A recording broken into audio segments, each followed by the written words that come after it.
ময়মনসিংহের ত্রিশালে কথা কাটাকাটির জেরে এক বন্ধুকে কুপিয়ে হত্যার পর রক্তমাখা কুড়াল হাতে থানায় গিয়ে আত্মসমর্পণ করেছে অভিযুক্ত যুবক অনিক মণ্ডল।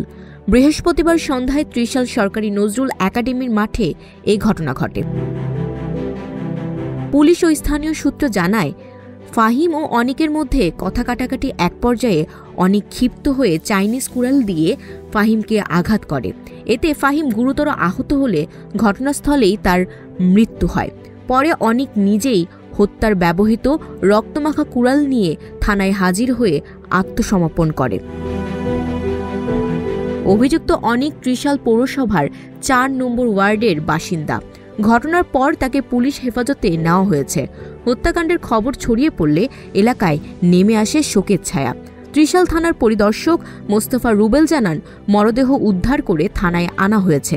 প্রাথমিক তদন্তে ধারণা করা হচ্ছে পূর্বশত্রুতা ও মাদক সংক্রান্ত বিরোধের জেরেই এই হত্যাকাণ্ড ঘটেছে।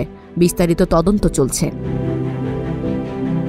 Desk report, news flash 71।